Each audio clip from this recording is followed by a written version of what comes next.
Hi there, everyone. My name is Ryan, and I basically wanted to talk about something very different from what I normally talk about. So I may normally talk about constitutional reform. Right now, I'd like to talk a little bit more about the Philippine president, Rodrigo Duterte.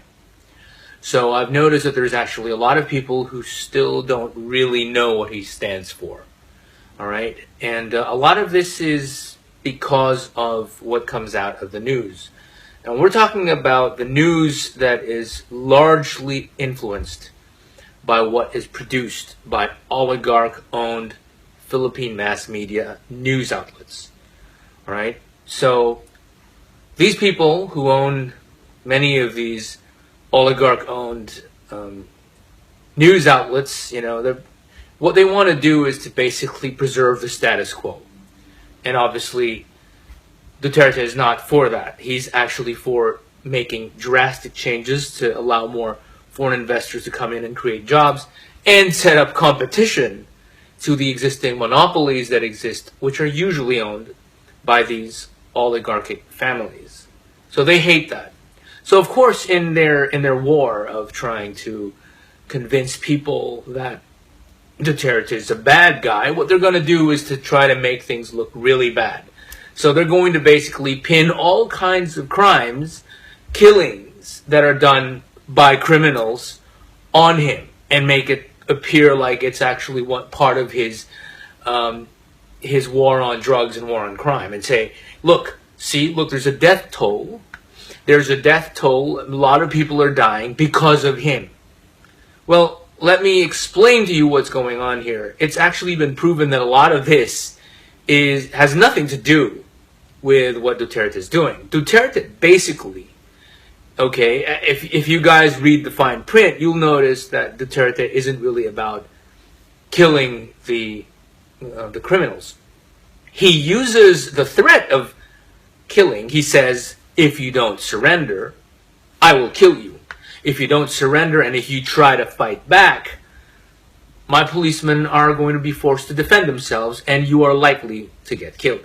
He says those kinds of things to basically put the fear in all these criminals and drug lords, to say, look, we're coming after you, and if you don't come quietly, something's going to happen. But on the other hand, if you voluntarily surrender, we'll treat you well. We'll probably give you a lighter sentence. We'll probably, if you're known to not have done anything other than selling drugs, then we're likely to just put you on rehab if you're yourself an addict, or assist you with livelihood programs or stuff like that, and just basically register you so that we can monitor you to make sure you do not regress and go back to doing this. That's kind of what they do. It's not about killing people. It's not about exterminating criminals. That's the rhetoric. That's the whole point of trying to scare people, because you need to scare people. How else are people going to surrender if they don't see, you need to have carrot and the stick. You need to scare them into surrendering, at the same time telling them, if you surrender, this is what you get in return. And a lot of them actually get Zumba lessons for free and all kinds of stuff that actually, gives them this idea that, it's better that I actually did, in fact, voluntarily surrender. That's the whole point. You cannot just entice people by saying, come on guys, free ice cream if you surrender, but there's nothing if you don't. I mean, we don't scare you, or we don't say that we're going to do something to you if you do not surrender. You need to do this. That's why good cop, bad cop works. Whether you like it or not, it's one of the most successful techniques, because you're basically saying, if you continue with what we don't want, right, this is what's going to happen to you. Now, if you do what's good, then you're rewarded. It's all about reward and punishment. That's how it works. But most people in this day and age kind of don't understand how this works. They just think you say something and people will follow. They have this mistaken notion that people are inherently going to just, follow the rules just because you say what the rules are. The rules need to be enforced. Rules, in fact, need to be prosecuted. The word prosecuted, it means they need to be acted upon. Okay, so you need to basically encourage people to do what is right. You need to encourage criminals to voluntarily surrender by showing them that they are going to be rewarded if they do so, and that they are going to be punished if they don't. That's how it works. Now, these things, these talks about the extrajudicial killings and all that.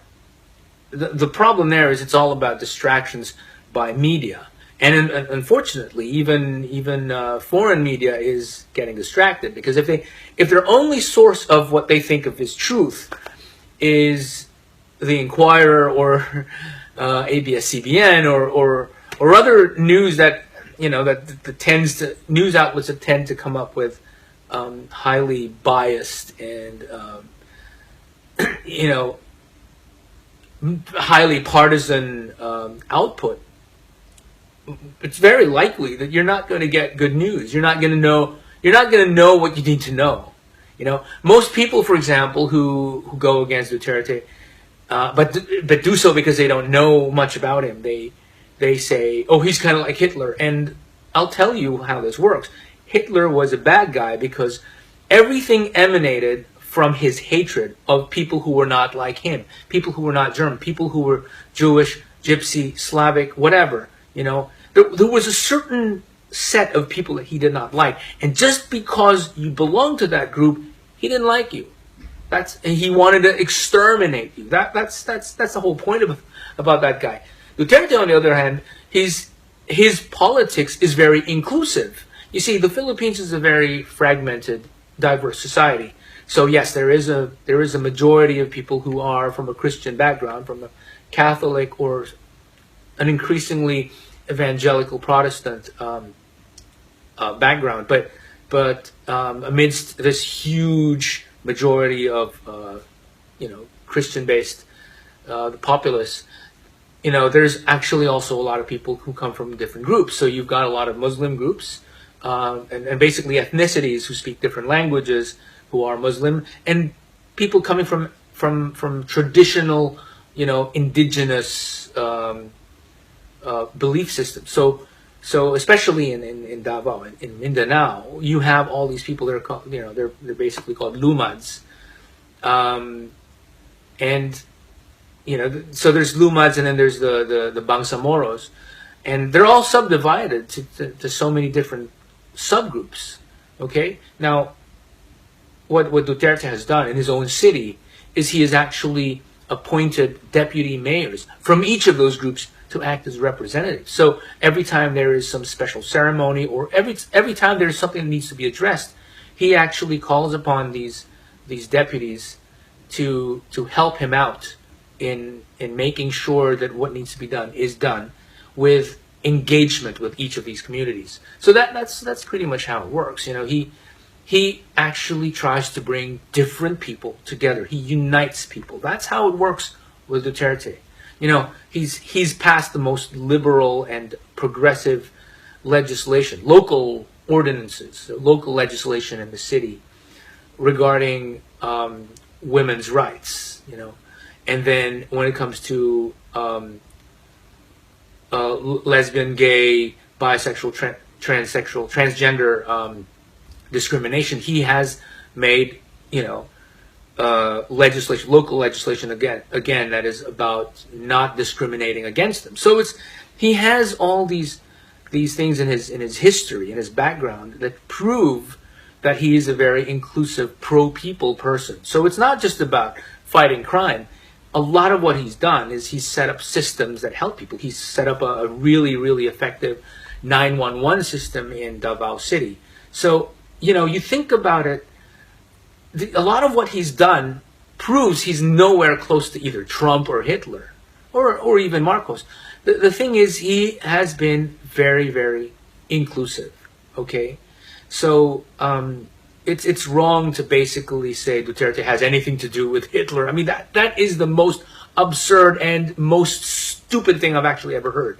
Now, people who don't know, the facts about this, because say they're foreigners and they don't really know much about the context of the Philippines, they're kind of excused. I mean, you're excused because I mean, well, not being Filipino, you're not really supposed to know this anyway, right? Because you're not from my country. You're not from the Philippines. It's not your responsibility to know. But now you know, okay? So make sure you're informed. Make sure you really know what you're supposed to know before you comment about certain things. So one of the biggest problems is when people comment about stuff and it's based on very limited information that they're getting.